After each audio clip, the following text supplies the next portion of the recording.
Episode 18, Screwball Comedies of the 1980s. Hey everybody, welcome back to episode 18, Screwball Comedies of the 1980s. And today I think Keith is going to kick it off. So Keith, why don't you go ahead, kick it off for us? All right, thank you, Michael. Well, I want to welcome everybody back to the Don't Quit Your Day Job podcast with Mike, Keith, and Adam. Hey! You'll deep dive into movies, music, trivia, pop culture, artifacts that shape our lives and continue to wrap our sense of humor. Today, we're going to rewind the VHS tape. I know for Gen Zs out there, but what the hell's VHS? But anyway, today we're going to rewind the VHS tape to a very specific corner of cinematic history. The wild, fast-talking, pratfall, heavy screwball comedies of the 1980s. 1980s were a strange and beautiful time for comedy.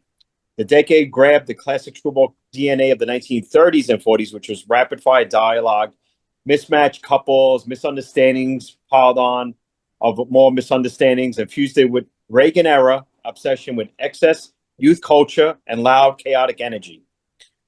What you get is a crop of films that are equal parts farce, romance, satire, slapstick, and pure lovable nonsense. So those are the movies we watched on cable late at night, taped off network television, or wore out on home video. They were part of our childhood and teen years, movies that our parents maybe shouldn't have let us watch, but they absolutely did. And they still shaped the tone. No, they didn't. And they still shaped. We snuck around to watch them. And they still shaped the tone of modern comedies. So I want to start off with what defines a 1980s screwball comedy. While not always labeled screwball, at the time, many films carried the genre's DNA, which was chaotic romantic entanglements, fast-paced, escalating misunderstandings, obscured situations treated with total sincerity, offbeat characters whose lives spiraled out of control, snappy, sometimes improvised dialogue, and physical comedy mixed with sharp wit. The 1980s screwball took those tropes and injected neon, new wave, and a little anarchy. So the list of movies, doing the research and the movies that I remember, Adam's got his list. And all. I just remember when I pulled this list, some of the biggest actors of today started out in screwball comedies because you got to start somewhere. And I think the biggest star I can think of, and I still remember going to the movies and seeing the trailer for it, was Mr. Tom Cruise himself and Risky Business. So your folks are going out of town. Just use your best judgment. You know we trust you. Got the place all to yourself? There's a time for playing it safe. And a time for risky business. Okay. In 1983. Classic. That classic. Remember seeing the trailer, parents telling him, don't, behave yourself, don't do anything. And then he's out there dancing in his underwear in the trailer to, what's his name? Bob Seger. Old Time Rock and Roll. Old Time Rock and Roll by Bob Seger. Great movie. But even prior to that, he did another screwball comedy. And I'm glad you're going to mention that. Which was 1982's Losing It. Yep. With Cheers alumni, which is forgotten by a lot of people. Right, which is forgotten. So directed by Curtis Hanson. Oh wow! Yeah, and Curtis of LA Hanson, Confidential. Right, Adam and I, one of our favorite movies of all time. Which Adam and I actually to this day, we saw LA Confidential together, and we walked out of that. I'll never forget it. We both walked out of that movie saying this movie will win Best Picture, and he will win Best Director. And then a few weeks later, what happened? Titanic came out and LA Confidential was forgotten about. But that's a whole nother subject. Anyway. It wasn't forgotten about. But it would have won every It just didn't make the money that did. It didn't make the money, but it is a movie. It is a movie 50 years from now that people look at and say it's just a classic. But anyway, that's a whole nother topic for another podcast. But anyway, Losing It was another Tom Cruise one that he did the year before that. There's just been so many. Then I'm thinking of another one which always would come up on late night, USA All Night. Can I just say one thing about Losing It? Yeah. I'm sorry to interrupt you with Losing It. Losing It was funny because not only was it directed by Curtis Hanson, the cast of that movie was just up and comers and like people who were already established, like Jackie Earle Haley was in that movie. A young Jackie Earle Haley passed right after Bad News Bears. Breaking Away. Okay, right. And Tom Cruise co-star in Top Gun, the one who played Cougar, John Stockwell. Yes, John Okay. Stockwell. Okay. Yeah. Uh-huh. So the other one that, going through a lot of these movies of the 1980s, there's certain key words that they use a lot of, like my this, like my tutor, my chauffeur, or private, like private school, private resort. Now, private resort, do you remember that one, guys? Who were two big actors that went on to big things that were in that? And that Private was Resort. That was Johnny Depp Yep, you got it. and Rob Merle. You got it. Yep. Mm-hmm. And Rob and Morrow. also and And- Morrow? Rob Isn't it Morrow. Morrow? Yeah, Morrow. from Northern Northern Exposure. Exposure. Exactly. Northern Exposure. Sorry. Or exposure. Yeah. But there was a lot of exposure in that movie. There was a lot of explosions. But who also was in Private People Resort? trying to Who was also in all the Police Academy movies was Leslie Easterbrook. But anyway, I'm going. Wasn't Dice in that too? But anyway, Private Resort. But you know what's funny? And Adam and I were talking about it recently because they're thinking about bringing it back. Was USA Up All Night, and a lot of these movies would show up. These B movies, these screwball comedies of the 80s would show up later on USA Up All Night. With Gilbert Gottfried, and and they were great. But Private Resort, Private School, I used to watch it. I don't know how many times it would come on cable, and that was with Matthew Modine, B.B. Cates, and that was another Fast Times reunion. Because Fast Times at Ridgemont High was a year before that, in 1982. And who directed that, Mike? Amy Heckerling? Amy Heckerling. Oh, Amy Heckerling. Yeah. She go on to direct, which was another one of the screwball comedies in the 1980s, and one of Mike's favorite movies of all time, Johnny Dangerously. Right. Mm-hmm. She ended up directing that, right? Yep. Yeah, and she was I believe so. She was not happy. She wasn't proud of Johnny Dangerously, but it's a very underrated screwball comedy in the 1980s. Mm-hmm. What's the famous line from that movie, Mike? You shouldn't hang me on a hook. My father hung me on a hook once.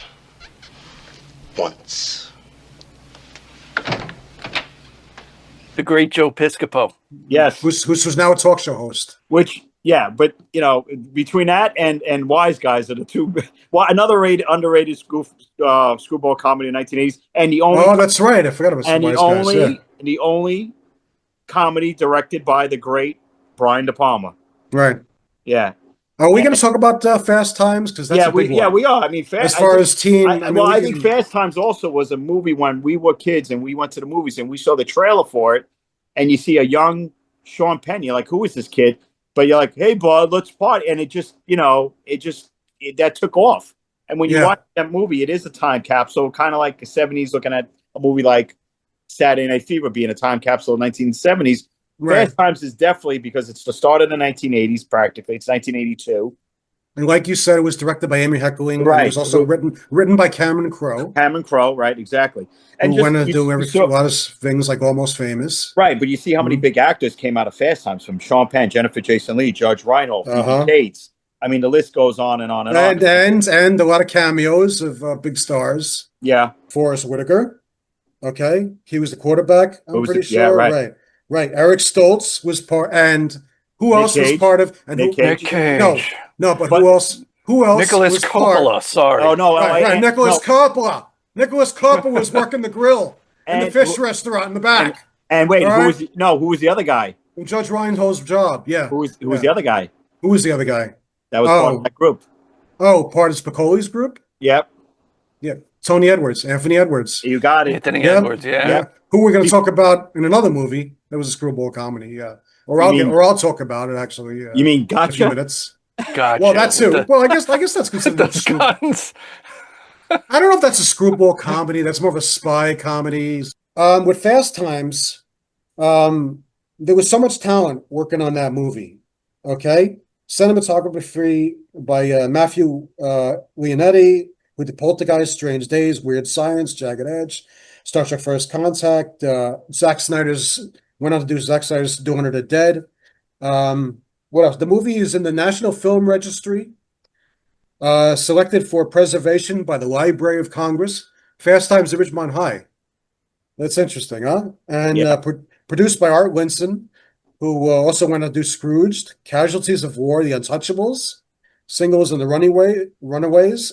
David Lynch was considered for the director at one time. Could you imagine Fast Times at Ridgemont High, directed by David Lynch? Oh, he comes right off the Fast Elephant Man and Times does at that? Ridgemont High. Yeah. Could you imagine? No, actually, I can't. I can't see that. Okay. Tom Hanks was considered for the role that Judge Reinhold got. I could see Okay. that. I could see that. Yeah. Okay. This one is going to blow your mind. Justine Bateman was considered for the role that, guess whose role she was considered for? B.B. Cates. Yep. Now, could you imagine if she did that? Okay, should we describe the scene? There is a certain scene where where Phoebe Cates, the actress, comes out of a pool and she gives Judge Reinhold a gift. Hi, Brad. You know how cute I always thought you were.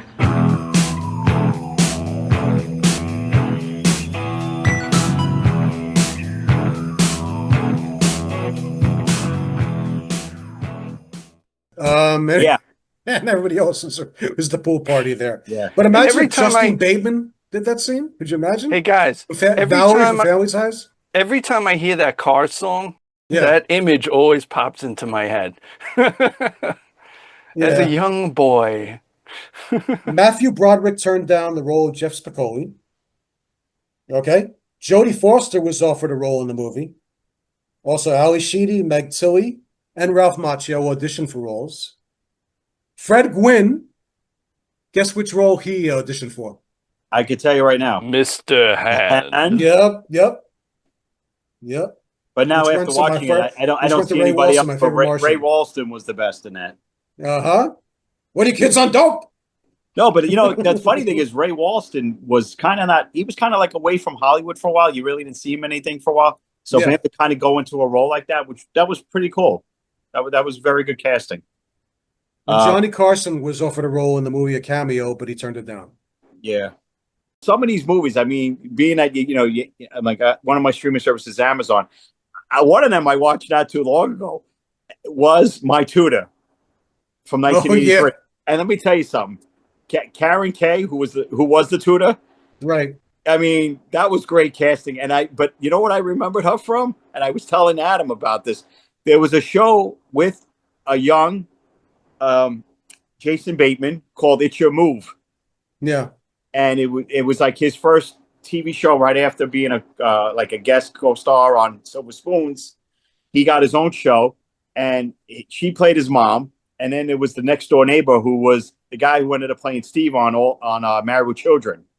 And it was a short-lived series, but it was a good show. But she played the mother. But My Tutor, it had her. It had Matt Lattanzi. I don't know whatever he went on to. And then Kevin McCarthy, who's just a very good character actor, who's in the original Invasion of the Body Snatchers. That was kind of one of those movies that was kind of a common theme trope of like those 80s sexploitation comedies or whatever. The younger man, the older woman. Right. And I found out we were talking about it. We were talking about that Sybil Danny one, and I couldn't think of the title. They're Playing with Fire. And she was the teacher, and he got infatuated with her, and they had a little fling. And it's like it was that whole thing. And then, so when I'm thinking of My Tutor and all that, what else comes into mind? Which I own the movie, and it is also another classic. It better not be Private Lessons because you might get arrested. Was Class. Was Class. I just want to jump in and give my 2 cents. We're talking about all these screwball comedies from the 1980s, and like some of these movies could not be made today. Like No Hard Feelings, the one you can't remember the name of ever. Right? No Hard Feelings. That was like the closest thing to an 80s screwball comedy. It had like all the ingredients. You know what I mean? Yeah, it did. Does anybody fuck continue. anymore? But anyway, go with the so I mean but Class was great because it had, I mean, it kind of went there. It's like this guy who never ends up scoring with women, and then he's out and about in the city of Chicago, and he scores with this older woman, and they have a fling, and then his best friend back at boarding school turns out that he invites him over for like a Christmas or Thanksgiving dinner, and he meets the mother, and the mother is the same woman, and it's like, oh my God, talk about being uncomfortable. And it's just but there's a lot of other like there was a lot of stuff involved, misunderstandings. What was that movie? In the 80s and exploitation. I can't remember if it was Can't Buy Me Love or it was another movie. There's a lot of Patrick Dempsey. Patrick Dempsey, yeah. By the way, who was in class? Oh, Jacqueline Bisset. Right. It was Jacqueline Bisset, Rob Lowe, John Cusack. John Cusack was in class? Yes, he was one of the. He was one of the guys. That's a young John Cusack. A young John Cusack was one of the guys at the boarding school, and then of course Andrew McCarthy, who ended up going on to do like Mannequin and all that, and he was one of the he was also in St. Elmo's Fire. Right, he was a Brat Pack member. Yeah. Right, the Brat Pack member. Yeah, of course. Kind of Wonderful. He was in that as well. Can we go back? The father was Cliff Robinson, who the father of Rob Lowe. So. It had its moments. But it's that screwball comedy, the loss of innocence. Exactly. Movies. Right.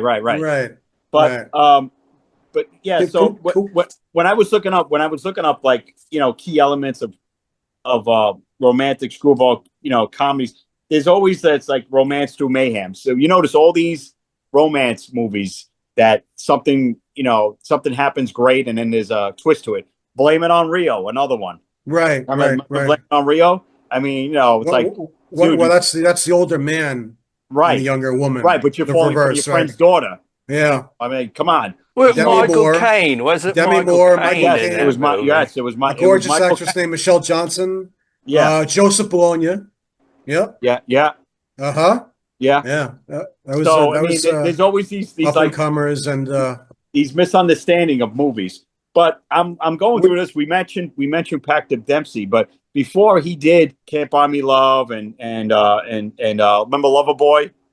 Loverboy, that's the movie I was thinking of. Loverboy, yeah. Remember what was the key word? She wants it with anchovies. That's right. That was the. That was a while back. Yeah, that's extra anchovies. I'm trying to think if Loverboy was one of those WHT movies. But for those of you who don't know, HBO. But what did he do prior to that? That was part of his. That was when I first saw in WHT. He was also part of a series of movies. That was the third one in a series of movies. That the first one, even though the first one was 1979, which it's borderline, but it was another screwball comedy. Was Meatballs with Bill Murray, directed by Ivan Reitman. Wait. Okay. It's 1979, but it's 1979. But I'm going to throw it in that list because then you had Meatballs 2 with Richard Mulligan, screwball comedy. But Meatballs 3 and Paul Rubens in a cameo, and, But Meatballs 3, which John Larroquette, and I think it was in I think was Corey Haim in it. Well, that was Meatballs 3. But Meatballs 3. Corey Feldman, it was in one of the Meatballs. Corey Feldman, I think there was 3. Meatballs 3 was Patrick Dempsey again. Remember, he was like a loser, and there's an angel that comes down, played by Sally Kellerman, and she kind of helps him out, and that was Meatballs 3. It was called Meatballs 3 Summer Job, but that was another screwball comedy. So I guess that's the first time I saw Patrick Dempsey in one of these movies, and then he ended up doing Can't Buy Me Love, and then Loverboy, and that whole series of but the one that Adam you were mentioning weeks prior to us doing this podcast was the movie Screwballs from 1983, which I don't remember, but you know what, there was a bunch of like movies like that. That was basically that was a high school movie. Set in the 1960s, right. So basically so it was like a cheaper So you know the premises.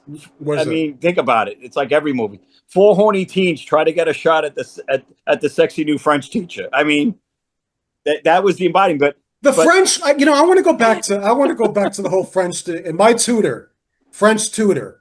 Another movie called oh my God. Want to talk about a movie that will never be made today? Look up a movie called Private Lessons. I had it on my list from 1981. Yep. Okay, 15-year-old boy. Yep. Add it on the list. through a blackmail situation, basically ends up hooking up with a 30-something-year-old French maid that his father hires. You want to talk about a movie that will never, ever, ever, ever get a remake in this country? I think they did remake it in another country, but they definitely wouldn't make it again now. Yeah. I mean, and they shot it in New Mexico, whatever. I don't know what the laws are like in New Mexico, or we're like back in New Mexico for 15 going to 20. But man.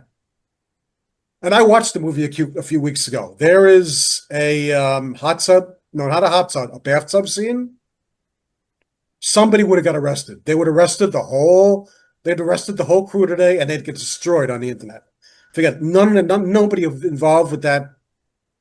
And the kid who played the 15-year-old, I heard an interview with him, Eric Brown. He laughs it off now or whatever, but forget about it. Everybody would be like, just forget it. Everybody would be canceled from the whole cast of that movie.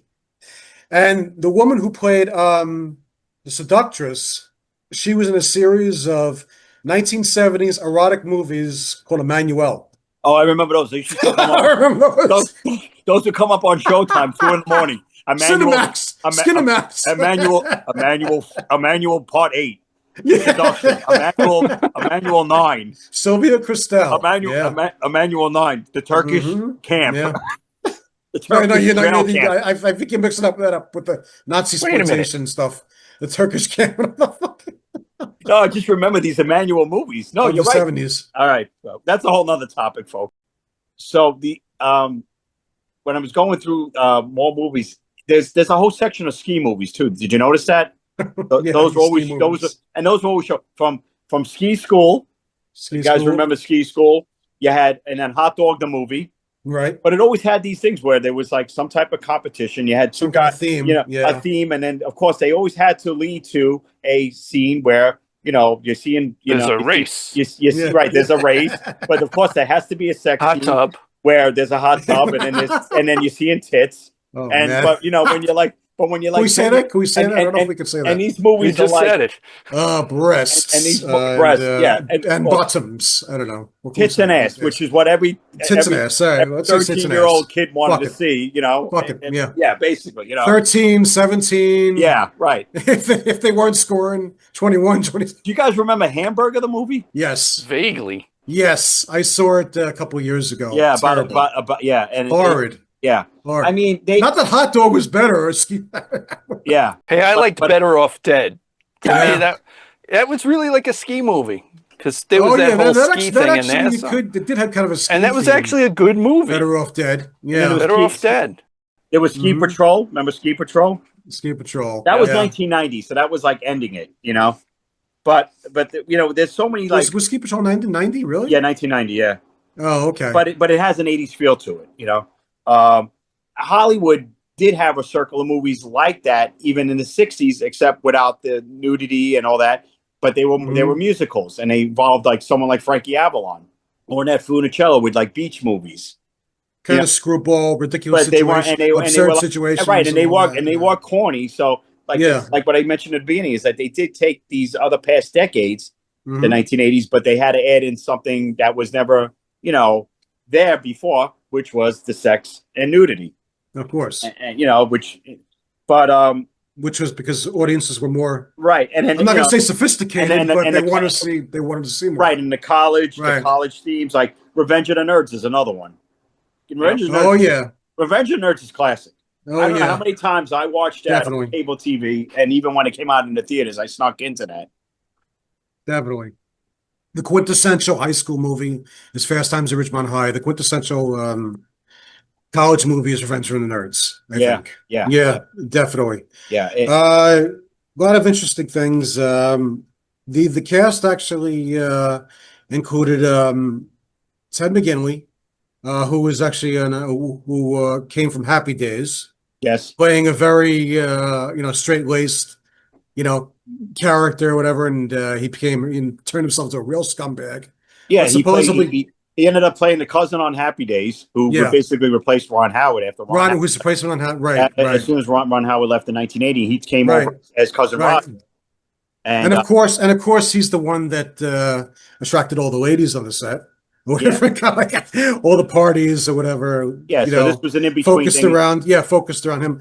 Curtis Armstrong went on some moonlighting. Yeah, who played Booger in the Robert Carradine lived on a college campus in full nerd regalia to prepare for the role for a few weeks. Okay. Talking about Curtis Armstrong. Curtis Armstrong didn't do that burp for real. That burp wasn't for real. The one that Donald Gibb as Ogre did was for real. But do you know how they created that burp? No. Remember the burp in the burping contest? Yeah, the contest, yeah. Right. Okay, this is what they did. They mixed the sound of a camel having sex with a human burp. Oh my God. So they actually mixed those two. And you got I mean, that's a movie. I don't know, you guys. I can't watch that drinking anything. There's so many funny scenes in Reg and the Nerds. Okay, yeah. Okay, you know that there were 3 sequels, right? And there was one before, which was on TV. Right. I forgot that it was on TV. Right. Do you remember did you ever hear about the Revenge of the Nerds television series? There was a pilot. Oh, okay. Yeah. I remember what's his name was in 1991. Morton Downey Jr. was in one of the later movies. Was he really? He was the villain. Right. Well, the pilot had the older brother from Mr. Belvedere as one of the nerds. He was either Gilbert. Right. Yeah, Rob Stone. Yeah, 1991.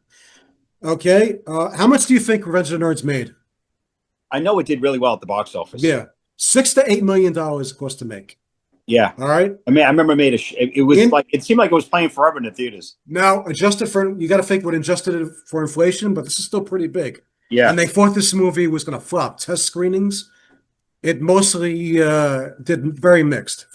And the studio had no faith in it whatsoever. They thought it was trash. $60 million with video rentals. No, it did. They made a lot of money off of that. Yep. Okay. But Adam, I got to ask you a question. What the fuck is a frush? 2 sevens. I'll tell you something. We got to go out for lobster craws sometime.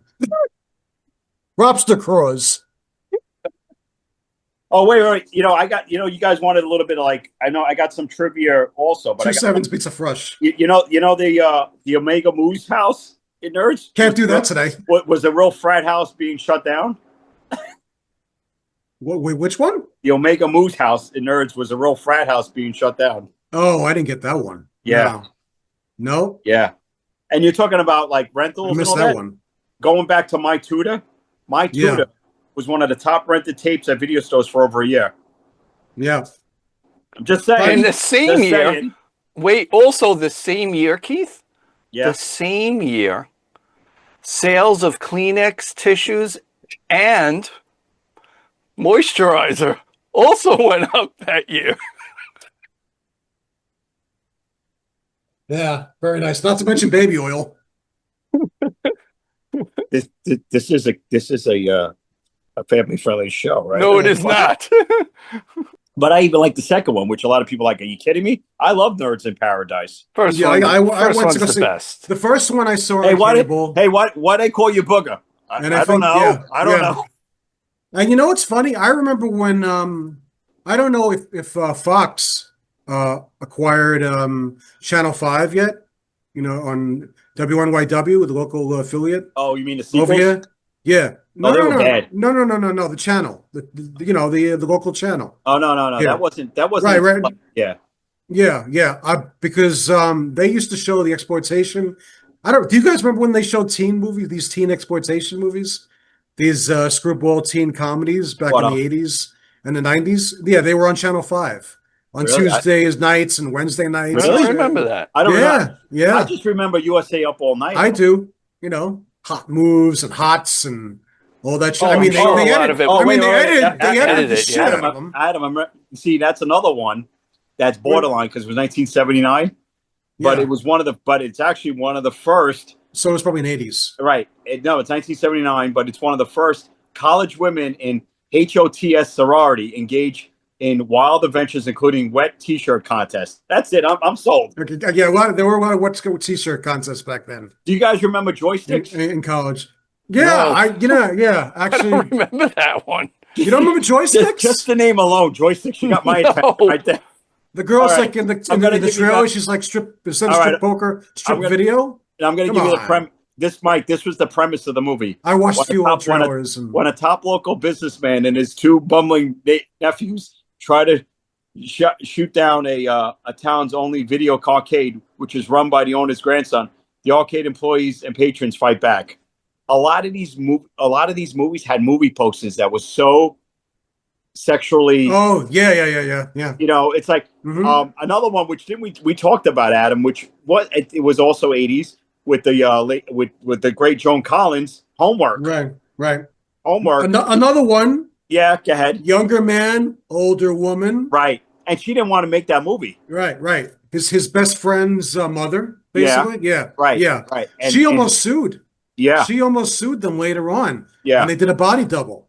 Yeah. For her.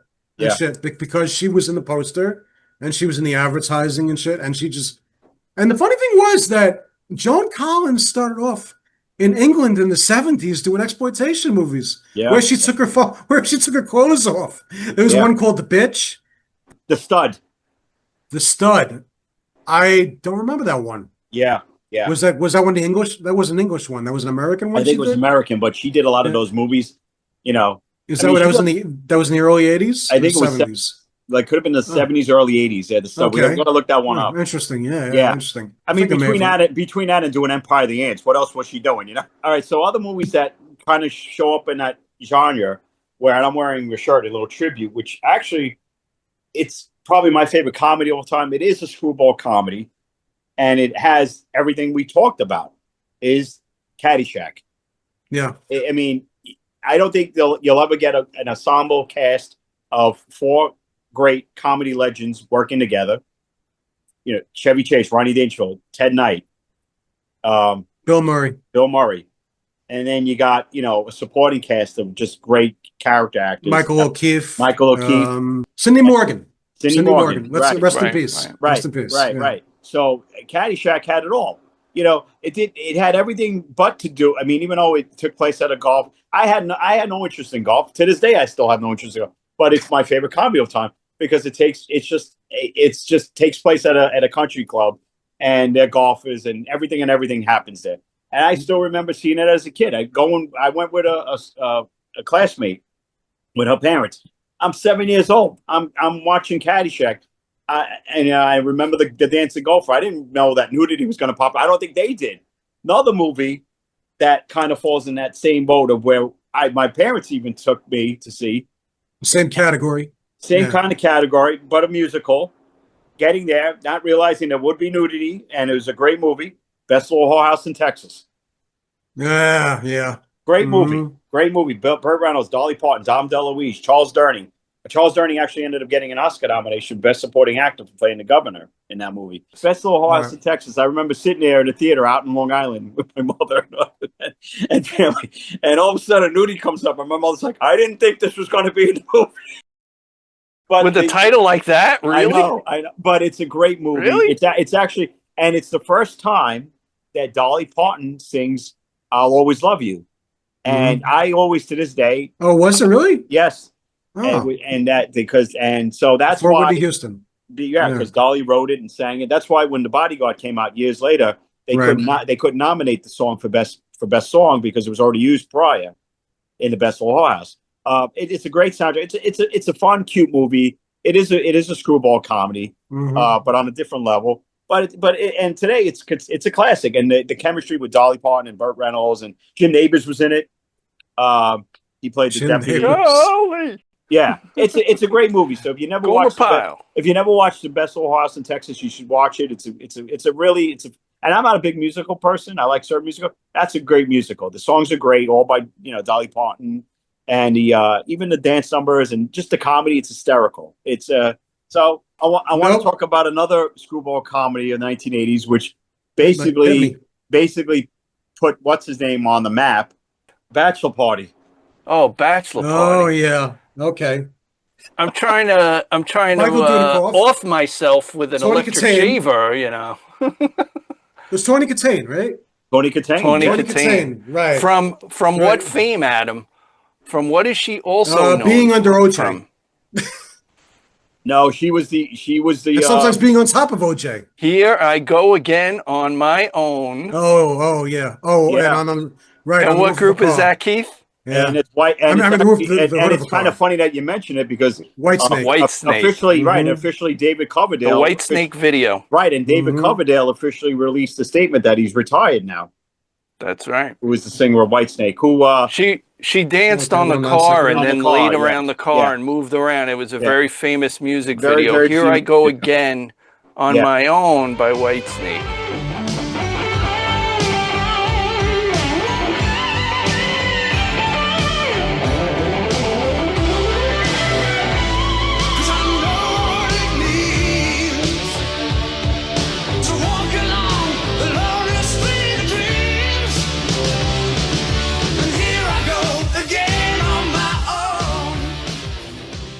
But Bachelor Party, it's another one of those go-to screwball comedies in the 1980s.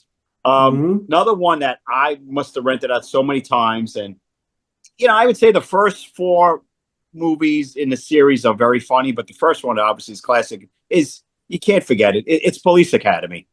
Yeah. I mean, Police Academy. I mean, I don't know how many times you guys rented it or watched it in your lifetime. It's classic. I just watched it recently. It's hysterical. Yeah.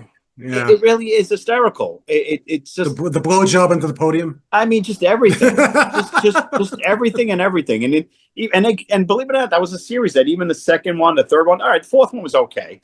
Citizens on Patrol, but Michael Winslow, Steve Guttenberg, David Graff. I mean, basically it put Steve Guttenberg, George Gaines of friggin' Punky Brewster. What's his name? Bailey, G.W. Bailey. G.W. Bailey. Well, that was not that. Wait. Oh no, yeah, that was the first one. Yeah, no. The second one you had what's his name? Who Art Matrano. Art Matrano, who was a great, who was on Johnny Loves Chachi. Right, he was, and it was kind of sad later on. He ended up being in a wheelchair because he's paralyzed. Right, he was paralyzed. Police Academy. That's another movie. Police Academy, and Kim Cattrall, one of her. Kim Cattrall. Sharon Stone was in, I think, part 3. She was in part 4. Part 4. Okay. Citizens on Patrol. Right.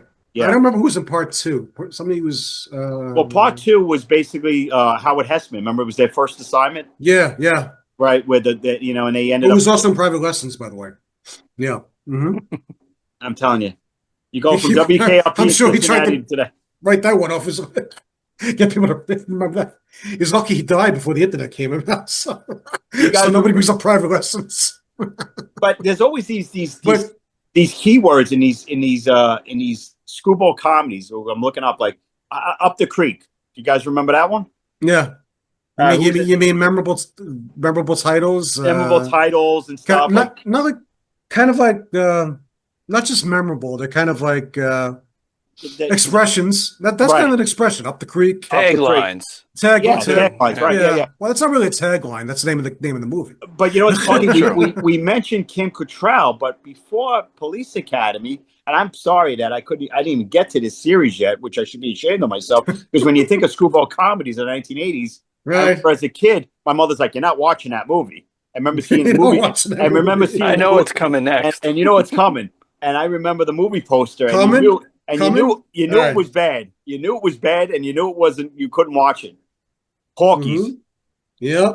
Porky's, and then you had Porky's 2 the next day, and then you had Porky's 3 or Porky's Revenge. I got some facts about Porky's. Yeah. Right here. Okay. Took place in Florida. And in the 1950s. Yep. It was like that other movie that we just mentioned that took place in the 1950s. Also, The Last American Virgin took place in the 1950s. Remember That's another one we didn't even get to yet, but we'll talk. Yeah. Okay. It's high school boys chasing girls. But this one was different because they went up against a sleazy nightclub owner named Porky. Porky, yeah. And they were always trying to get into the club. They were trying to get into the Porky's club, because I think it was a strip club.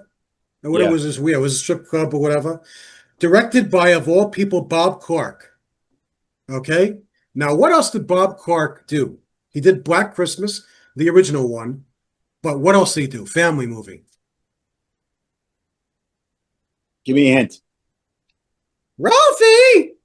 Oh, Christmas Story. Oh, really? Yeah. Wow. Yeah. Oh, wow. Oh, fudge. Would you call that a screwball comedy? Maybe. Yeah. Yeah, a holiday Christmas screwball movie, comedy. Yeah, definitely. I I'd mean, say, yeah, it's I kinda- wouldn't. it's- I don't know about a screwball comedy. It's more of a Christmas movie. It's Yeah, a Christmas movie. I wouldn't call it a screwball comedy. Yeah. Ho ho. No, I wouldn't call it a screwball comedy. Yeah. So that's that guy was all over the place as far as directing. It's kind of funny. You know, But Porky's, just when you saw that movie poster, the girls in the shower, The hole in the hole in the thing. I mean, you knew you weren't going to be able to stay up to watch that. Yeah, that You had and to sneak that movie in.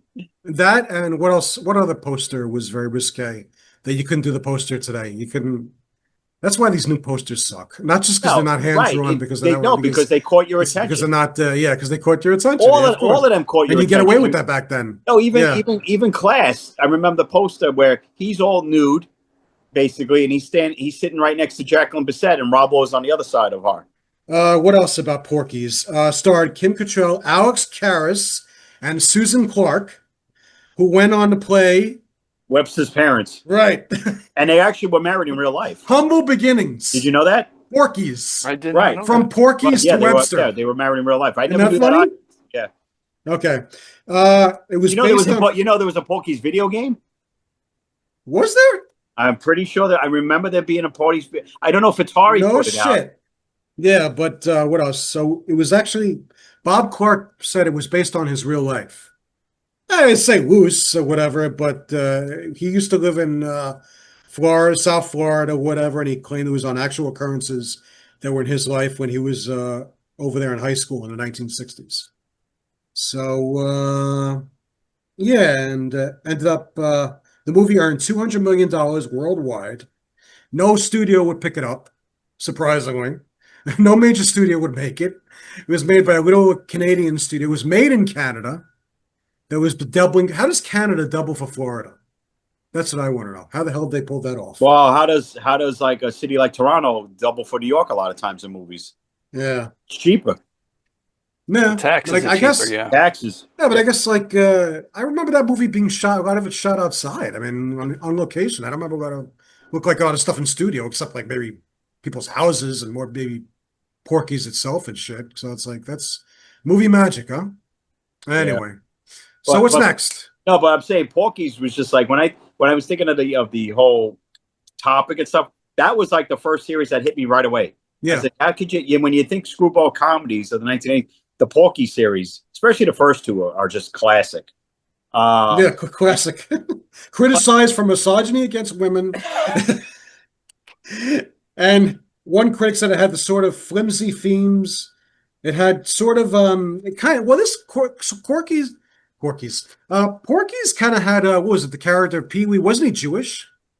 Yeah, and they kind of like had like an anti-Semitism like theme in it and stuff. They tried to loosely like put like a social topic in there among all this fucking TNA shit and stuff. I don't remember like any other comedy or whatever that had like the main character was Jewish, but the other one I wanted to talk about, which I remember as a kid. It came out in 1982, so I was like 9 years old. But I don't know, video stores were really even up and running yet. I don't. Maybe they were. I don't remember. But I just remember a lot of people were talking about it at the time. And I'm in elementary school, and I think if you saw the movie, you're like, oh my god, did you see it? Was The Last American Virgin? Yeah. And that ended up being like a cult classic. Yeah. The bra scene. Yeah. He's trying to get the bra off. Yeah. Right. So that was one of these like teen romps and and weren't they trying to hook they were trying to get sex from a prostitute? Yeah that was another theme trope or whatever. They went to prostitutes or whatever. I think Losing It, they did that too. Weren't they trying to get like Spanish Fly and hook up with Mexican prostitutes so they can lose their virginity and shit? So there's wild back then. There's a lot of them. Mike, I wanted to go back to Bachelor Party. Tom Hanks took Bachelor Party before he knew that Splash would make him a star, and as a result, he had two completely different careers on VHS at the same time. Because if you look at Splash, it's a comedy. It's not a screwball comedy. It's just a cute family kind of fun movie directed by Ron Howard, 1984. But about Bachelor mermaids. Party, yeah, about the that's another good movie. You guys never seen Splash? You should. They're planning a remake. Yeah, I don't Planning know a why. remake. Don't know why. There's Yeah, no I need don't to. know why either. Another thing with a lot of these screwball comedies of the 1980s that you had a lot of well-known directors and even directors that were coming up directing movies that are considered today as like a screwball comedy. I'm going to give you the first one, which was from 1985, which is it took me forever to watch it. I don't know why it took me that long to watch it. It was After Hours from 1985, Martin Scorsese. Did you guys ever see that? Is that considered a screwball comedy though? It is in a sense drama thriller. It's a one guy, one ridiculous misadventure after another, all in one night. A perfect modern screwball farce. Okay. So they consider that a screwball. And then Something Wild from 1986 that Jonathan Demme directed with Jeff Daniels and Melanie Griffith. Melanie Griffith, yeah. It starts off quirky, then romantic, then gets dangerous and never stops moving. Has all those aspects of a screwball comedy, but a little bit added in there. So wait. You know what I just thought about? Yeah. That movie with Bruce Willis, it was very early in his career. Blind Date. That was like a screwball comedy. That's exactly right. That's a great movie. That was actually on my list of screwball comedies. I love that. That's one of my favorite. Was it Blake Edwards? And everything goes wrong. Right. That was Blake Edwards, right? Now, would Tootsie be considered a screwball comedy? I wouldn't say so. It was a little more seriousness to that movie. It wasn't like off the wall. Because it says that like he's in it's funny. Yeah, he's like, it's a masterclass in rapid misunderstandings and gender bending. Definitely a comedy. And then gender bending screwball tradition. You know.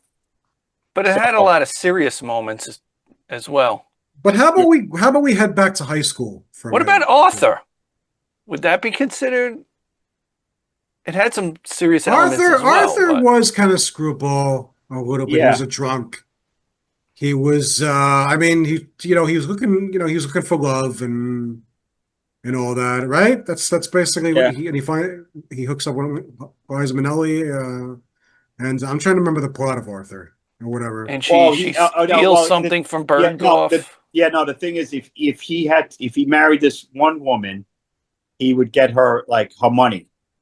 But he really wasn't in love with the mother's inheritance, yeah. Right. The grandmother or whatever? Right. But he wasn't in love with her. He was in love with Liza Minnelli, who was the waitress that he, fell in love with. So he kind of said, "Screw it." And we're not going to talk about the bad sequel too. I just want to mention like just a few more high school films. All right. Yeah. Let's go back to 1982. Scott Baio. And I had that on my list. That is the embodiment of a screwball comedy. Okay, you want to talk about inappropriate? I went to go see Zapped with my parents. The part where he moves with his mind the mattress over to the other side of the room. You know what the best thing is Zapped was? You know what the best thing is Zapped was? Heather Thomas, The Flash. You got it right. Which was not her. That was a body. Which was not her. Right. It was a body. I actually met her. She was very nice. Lucky guy, Mike, because the Fall I met her recently. A few years ago. She was the reason why I watched The Fall Guy every Wednesday night on ABC. Yeah.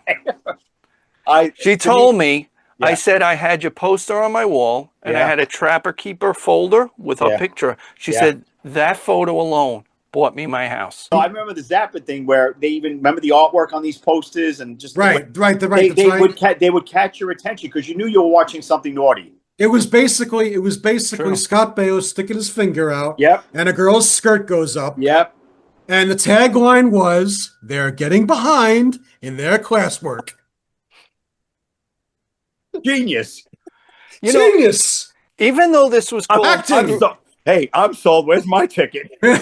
Even though this is screwball comedies of the 1980s, it's really like sexploitation film. They are, but they're screwball. That's what they were, really. They were plotless. You can't make these today. This movie, it was completely plotless. There was plotless. He got telekinesis. He was a smart kid who developed a formula for telekinesis, and he used it to hook up with chicks. It was just a variation on it was sci-fi. You know what? I'm going to say this. That was real genius. Another screwball comedy. I was going to get to that, Michael. You want to go to that next? You know what I forgot? What? Scatman Crothers was in there. Was in Zap. Scatman Crothers. Didn't he have some kind of like wasn't there some kind of fantasy sequence with Scatman Crothers? Some like he got higher or something like that. Or in the movie, I'm trying to remember. I'd have I to don't watch that movie remember. again. I But haven't I seen remember that certain movie in parts. years. Yeah, I just the Heather Thomas part. Oh, I remember the most. So you know what movie just popped in my mind? It wasn't on my list, but it was in a style of Fast Times, but it took it to kind of like a little darker thing, and it was with A it was Darker with, Place. yeah, no, it was with Chris Penn, and Right. it was with Eric Stoltz. The Wildlife. The Wildlife. The Yeah. unofficial Right. sequel to Fast Times at Ridgemont High. Exactly. That is the unofficial sequel to Yeah. Fast Times at Ridgemont Yeah. High. Yeah. Mm-hmm. So I don't know if that I would Yeah. would you consider that a screwball comedy or more of like Yeah, it's yeah, because it's basically same thing. It's like it's characters that are not exactly they're not related to the other characters or whatever. I think it happened in a different high school, right? yeah. Even the Chris Penn is not who is actually Sean Penn's brother is not the brother is Jeff Spicoli or whatever. No. Leah Thompson was in the cast. Ian Mitchell Smith from Weird Science. Randy Which we Quaid. should get some. Randy Quaid. Yeah. Right. Yeah, I mean that's definitely Screwball. That's got to be definitely Weird Screwball. Science is Screwball. Well, I had think. that. well, Let me that's tell you something. Weird Science. I don't know how many times when that came on cable, I watched it. Back Yeah. to School with Rodney Dangerfield. That's kind a of screwball. That is a screwball know? comedy. Yeah.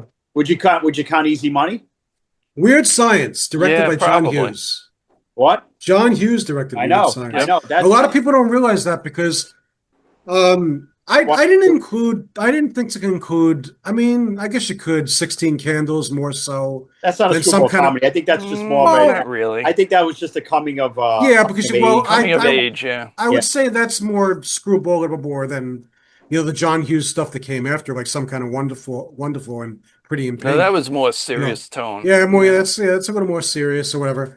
But Weird Science was definitely Screwball. Two high school nerds used their computer skills to create the perfect woman.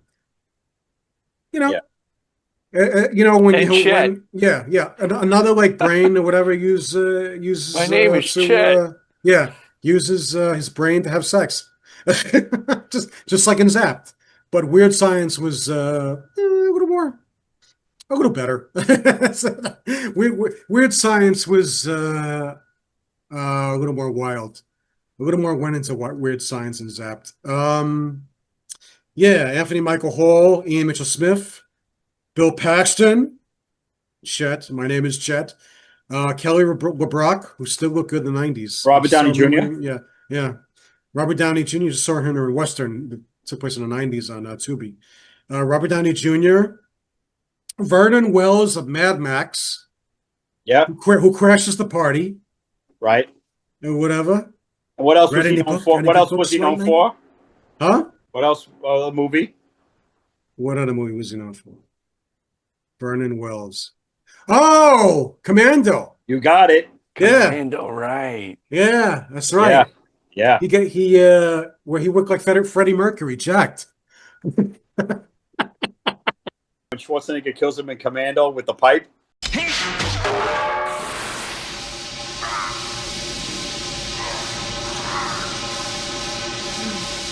Let off some steam, Bennett.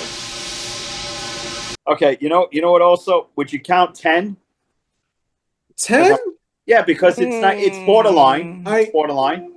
10 is like Blame It on Rio. It's more like that. I guess those two, when you think about it, they're not.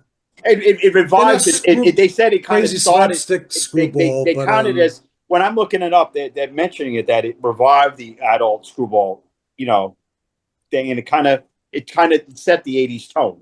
Yeah. I mean, I'd have to go back. I have to go back and watch it, but I don't remember like any totally like outrageous. Wait a minute. Speaking of Dudley Moore, there was a movie. There was a movie about advertising. Do you remember that movie? Crazy People. Crazy People. That's a Screwball comedy. Wasn't that 89 too? Was that 1989? Still the 80s. Yeah, Still I think that was 80s, 18. I saw Like that I in the remember one of the movies. things in the The night movie. it It opened, was I saw like that in the movies. I was gonna say the one of the things inside the movie during the movie. Let's just be truthful in advertising. Yeah, yeah. Jaguars for guys that want blowjobs. Metamucil. It helps you go to the toilet. If you don't take it, you'll die. What was the other one? No, wasn't it Wasn't it Jaguar? You'll get laid in if you don't. You'll get laid in one, or something I like think it was the something. one I just said. I don't Yeah, no, remember no, no, no. exactly. I think you're mixing it up with them. No, but Crazy People is very underrated. That's an underrated comedy. Basically, what is it? Dudley Moore gets basically burnt out, so he ends up in a nut house, and all these well, the mental institution, whatever, and all these mentally ill people, help inspire him to, you know, come up with new ideas for advertising as an executive and all that. Yeah, it's a very funny movie. Another movie that I thought about on the same type of thing, The Dream Team. Remember that movie? Yes, I do. I can name 88. you all. I can name It you was all four. 88, I can right? name you all four members: Let's go. Michael Keaton, Stephen First, Hmm. Peter Boyle, Hmm. Christopher Lloyd. Right. Yep. Yeah, very Great underrated. cast. Very Yeah. underrated comedy. Another one. It's basically about mentally ill people. Not like totally. They're just a little crazy. They're not totally screwed up or whatever. But then they're all nice guys and all that. So Michael Keaton is like he's like the guy with the short fuse, right? That's what it was. Yeah. And they're basically what is it? They go out to their supervisor or whatever. Wants to take him out to a ballpark or whatever, and they get lost. Car breaks down. They I get remember. lost. And they're Yeah, lost in the city. remember Christopher Lloyd was the one that he thought he was a real doctor. Right. Right. Oh yeah. Yeah. Stephen First is the one that loves baseball. Loves baseball. Yeah, Yep. he only quotes baseball. Baseball. He only quotes baseball. I remember renting references. it out. I thought it was. Yeah. I thought it Yeah. was very. Very. I saw that on an airplane Oh really? Oh. on the way to California with my family for the first time. Yeah. I saw the Airplane. airline version. An airline version. How can we miss Airplane? Yeah, there's the Zucker movies. Oh my I God. don't know. That's why this was like a Rob Would you Rabbit count hole. that as a There's screwball so comedy? many. Would you? Yes. Yeah. There's all the Zucker movies, Oh, so man. you're talking Top Secret then? Do you speak jive? Top Secret, yeah, of course. I mean, we could spend the show on Zucker stuff. Maybe maybe we should do so that. wait. Are you going to include? Wait, you're gonna count Airplane 2, the sequel? Yes, I love the movie. I love Airplane too. William Shatner. Best part of the movie. Best part of the movie. Get to the tower. No, We have Mike. no tower, What's the best part of the movie? When Sonny Bono sees the Rocky poster and it's like Rocky 27 or something. No, the best part of the movie. Airplane 2, the sequel. Tell me. Shh. What? He's escaping the prison or mental institution. He's in. Jack Jones. The love. He's just walking across. He's sneaking across. Was that the sequel or was that number one? It's the sequel. He's going. Yeah. He's the sequel. Some stuff they just threw in there. He's just basically moving against the wall, slowly escaping out of nowhere. Jack Jones appears to love it. It's like they went there. They went there, and that's the scene I remember from Airplane 2 with Jack Jones appearing out of nowhere. I don't know. I know Shatner was good in the second one. Yeah, that's one that's one that I remember as a kid, and I own it, and it's a great movie. So that's kind of like a little extra, get more brownie points for me on that.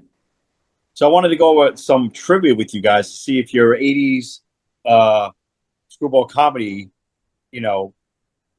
knowledge is up to par. So in Revenge of the Nerds, what fraternity do the nerds eventually join? A, Omega Theta Pi. B, Lambda Lambda Lambda. C, Gamma Gamma Gamma. Or D, Alpha Delta Delta. Lambda. You got it. Ding, ding, ding. Give that man a prize. What 1980 screwball comedy features 3 different endings depending on what version you saw? A, Clue. B, Ruthless People. C, Johnny Dangerously. D, A Fish Called Wanda. Clue. Oh, I know this. Clue, exactly, Mike. And we didn't even talk about Clue, and it's celebrating an anniversary this year. Oh, that's a It is great kind of a catch. screwball comedy. It is. Yeah, That's that's why. definitely screw Yeah, comedy. yeah. Another, and then who was in that too? Wasn't Christopher Lloyd in that also? Yes, it was. Yeah, Was he? Yeah. yeah. Which movie helped launch Tom Hanks's early comedic persona as a chaotic everyman getting married? A. Volunteers. B. Splash. C. Bachelor Party. D. The Money Pit. Oh, I wonder which one. We talked about it before. Yes. Bachelor Party. All right. I don't know if you consider it a screwball comedy, though. The Money Pit, he was getting married, too. I don't think he was married to her either. Yeah, I don't sorry, know. William. No. I remember seeing Volunteers in the theater. That's an underrated comedy. Yeah. True. All right, keep going. All right, in Hot Dog the movie, the big final showdown takes place in what sport? A. Snowboarding. C. Ski jumping. C. Ski racing. Or D. Ice skating. Ooh. Keith, we already went over these. This is ski racing. Okay, well, I just wanted to see if you guys were listening to me early. Okay. Well, I Okay. might have said jumping. Okay. All right. Now, jumping all is right. scary. All right. So let's see. This is a hard one coming up. Fook me, fook you. Parodies came later. But which 80s sex comedy first used the exchange student confusion trope in a big way? A. My Tutor. B. The Last American Version. C. Private School. Or C. Oh, D. Excuse me. Fraternity Vacation. Oh, man. Oh, Fraternity Vacation. I forgot about that. There you go. There you go. It's like a rabbit hole. There are so many freaking movies. Okay. It's surprisingly ones that are well known. Round two, guys. True or false? Porky's was banned in several Canadian provinces during its release. Canadian? True. You got it. Was true. No, they In were Real, always uptight. in Real Genius, the giant Okay. popcorn explosion was created using real kernels. I'm going to say yes. Correct. True. Over a ton of popcorn was used. True or false? A Fish Called Wanda was originally pitched as a sequel to Monty Python's The Meaning of Life. I think yes, true. False. You got it, Mike. False. Though Oh. it starred Python alums, it never conceived as a sequel. It was never conceived as a sequel. Here's Really? right up Mike's alley. True or false? Johnny Dangerously used real swear words that were dubbed over for TV using fake nonsense profanity. I'm going to say that's true. No. Maybe.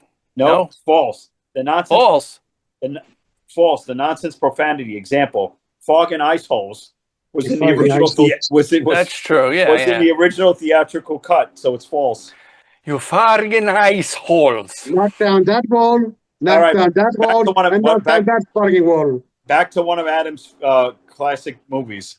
True or false? Zapped was Yes. marketed as Carrie but horny. Oh.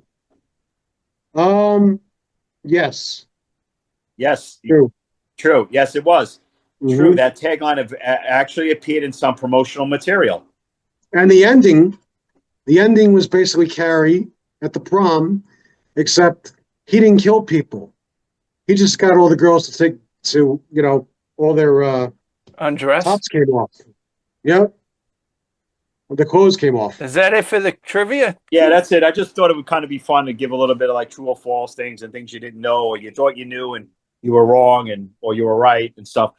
But going into this whole topic, it seemed like when the 90s came around, the only series I could think of that kind of continued the tradition of a screwball comedy was, I think, the American Pie movies. But I didn't see anything else kind of evolving outside of that. You guys agree? Can't hardly wait.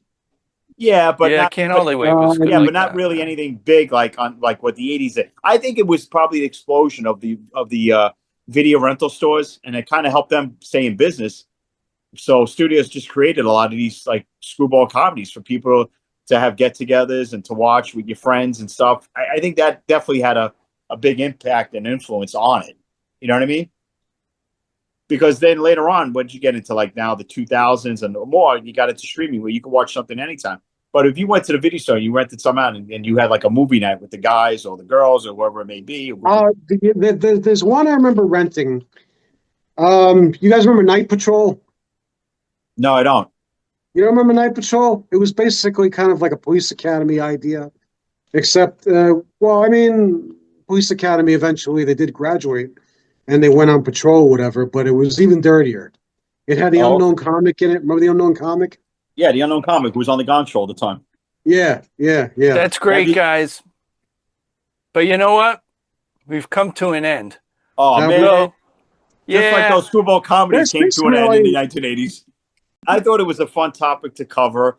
It's something that is part of our lives growing up, and I'm glad that we got that our generation got to experience it, and maybe there'll be something that'll come out of this generation of these movies coming out again and starting all over, and a new generation of these type of movies. But maybe it's just a period in time that but everything old. it's a moment in time. Yeah. They just people's their attitudes have changed. Very similar, much more sensitive these days. It's I mean, even back then, I go to what I told you about the Porkies and stuff. They called it misogynistic and chauvinistic and sexist and all that shit. So these type of movies, I don't know. I think No Hard Feelings was an experiment that failed. I just and that wasn't those exactly. movies were of its time. That's it. Those Yeah. movies were of its time. I mean, I And don't even know. we live in different times now. People are, like you said, way more sensitive, and Yeah, which is terrible. But Yeah. when you think about it, because Yeah. it's just people. I don't know. People have to start being less sensitive again, Yeah. because we lose entertainment wise. It's not the same anymore. Things are more watered down. They're not taking as many chances. Mike was just saying it before. Yeah. You have less. You have attitudes where people, just refuse to listen to certain things or whatever. You're going to have less originality. People are going to be afraid to take more chances. Yeah. But all right, guys. I want to thank Mike and Adam for joining me on this episode. I'm going to hand it over back to Mike, but I think it was a fun topic and something that if there's any movies that we didn't mention, you guys can tell us about it and add and give us comments and stuff. And I'm going to hand it over to Mike to close this out. All right, guys.